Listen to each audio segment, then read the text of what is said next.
An extract from Travelling Hopefully, read by the author Barrie Mahoney. Charity shops.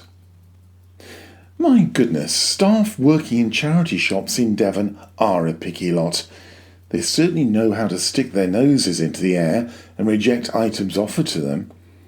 I wonder if this is the same throughout the country. I hope not, because many good quality items that could be of use to someone will end up in landfill. My first experience of charity shop rejection came when I had a handful of DVDs that I no longer wanted. I thought I'd drop these into the local Oxfam shop. I was joined by an elderly woman who I'd spotted staggering along the pavement carrying a large box of what looked like books. We entered the shop together. As we both entered the shop, we were looked up and down by a plump middle-aged man who looked at the elderly woman and her box of books. He then glanced at me and my handful of DVDs and then shook his head. "Oh no, we're far too busy to sort them. We're inundated with the stuff. We can't take them." The elderly woman sighed. "Oh no, I just walked all the way from the car park with them. I hadn't realised how heavy they are. Some of these books are new. Are you sure you cannot take them?" "Quite sure," was the offhand response as he turned away and walked into a side room. "Look, let me take the books and you carry my DVDs," I offered. "Let's try the cat's protection shop. They usually welcome most things." The elderly woman gratefully swapped a heavy box of books for my DVDs, and we walked together to an adjoining road to the cat's protection shop.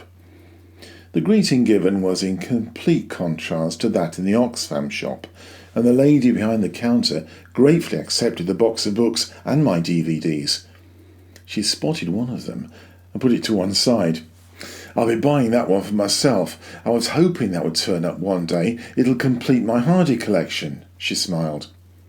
"Yes, I like Hardy too," I replied. "I already have one copy, but someone gave me that one as a gift some time ago. I don't need two. It's a good film. I hope you enjoy it." "I'm sure I will.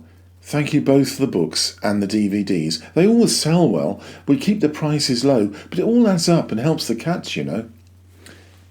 I said goodbye to the friendly sales lady and to the elderly woman who was browsing the cards section. "Thank you for your help with the books. I'm going to buy my Christmas cards here. I've many more books at home, so I'll bring them here instead of Oxfam in future." I nodded in agreement, and I also decided not to visit the Oxfam shop again. This experience was in complete contrast to our life in Gran Canaria. In our neighbouring town of Vecindario, there were two charity shops. Both shops focused on raising funds for those recovering from both drug and alcohol abuse, of which there are many cases throughout the islands. These charities focused on giving training and work opportunities to those in need, as well as a step towards helping them to regain their self-respect and sense of purpose. These charities did some excellent work, and on several occasions we employed their workers to help remove trees and hedges that were no longer needed. We were never disappointed, and we were always pleased with their work. Both shops were also very grateful for anything offered to them. They would usually collect larger items the same day, and I never knew them to reject anything offered to them. We also bought several items of furniture ourselves from them, including a superb 3-door wardrobe. It was brand new and proved to be so useful that we brought it back with us to the UK for use in our garage. Local furniture and other companies often donated new and very good quality items that were at the end of the range or had minor damage. Both shops became treasure troves of books, vinyl records, CDs, and all things electrical. The stringent, and some would say excessive, health and safety rules that apply in the UK didn't seem to apply to the islands, so it was always important to have any electrical item tested for safety after purchase. These shops were ideal for browsing and always a good place to pick up a surprising bargain. How we miss them. We support the UK's valuable hospice movement, although, as with the RNLI, we believe that both organisations should be publicly funded and not have to rely upon charitable donations. It was this in mind that I telephoned our local hospice to offer a nearly new bed and mattress, as well as a brand new bed and mattress that were no longer required. The hospice told us that there would be a delay in collecting them as they were very busy, but they would let us know when they were passing. In the meantime, we stored the items in our garage. I had bought both beds to see us through the anticipated several weeks delay when our container of possessions would be shipped from the islands to the UK. We were told that it could take up to 2 months before our belongings were delivered to our new home in Devon. Once our container arrived, we no longer had any need for the beds, of which only one had been briefly used, since David was still in Gran Canaria dealing with that part of our relocation. 2 weeks later, I received a call from the hospice to say that they were passing the following morning. The van pulled into our driveway, and 2 men walked over to the beds that were waiting for them. The older man shook his head and lit a cigarette. The irony that he worked for the hospice was not lost on me. "We don't take mattresses, it's against the law." I had heard something about UK charities not accepting mattresses, but I'd assumed that since one was nearly new and the other still had plastic wrapping around it, there would be some flexibility. "You sure about that? That one has only been used for a couple of months and the other is brand new." "Don't make any difference. Can't take 'em." "What about the beds? Surely you could take those." "We could, if they were perfect. But look, both have got a scratch on the headboards. That counts as damage. We can't take 'em either." I nearly exploded with anger. "That's how Amazon delivered them. The beds are in perfect condition.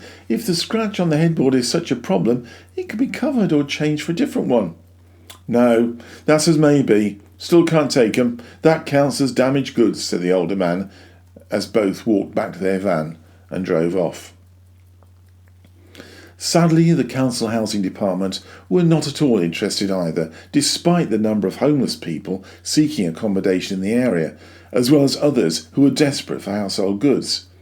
Surely someone wanted 2 good beds. Apparently not. In the end, I had to call and pay a private contractor to take the beds to the dump, or recycling centre as it's now called.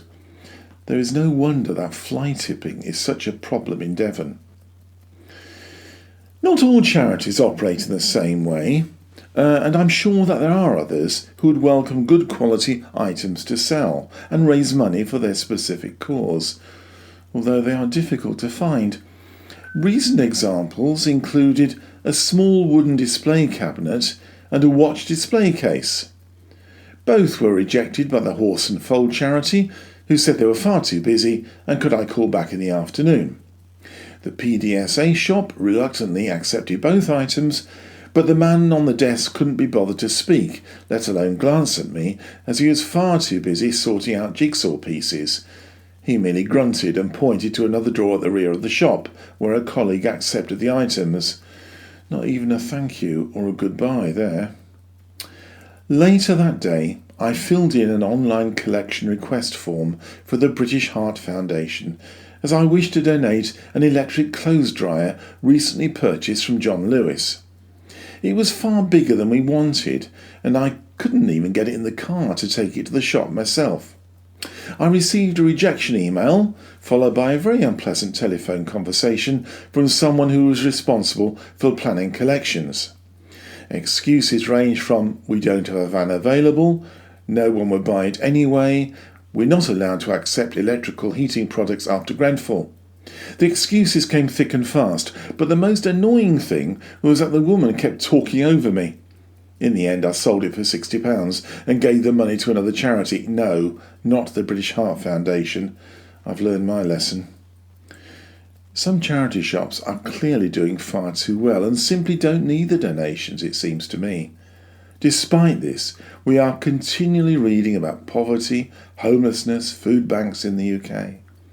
Poverty is current and very real. I fear that such thoughtless rejections of well-meaning donations and gifts will simply lead to people not bothering to give, which is surely completely destructive to the role of the charity sector. I urge charities to spend a little of their income on training both their paid and volunteer staff in simple techniques such as good manners, a welcoming approach, as well as current updates on the law and safety issues, together with what they can and cannot accept. Recent experiences have reminded me of the differences between Spain, where there is real poverty and genuine need, and the level of need in the UK. This article is from the book Travelling Hopefully by Barrie Mahoney. Thank you for listening.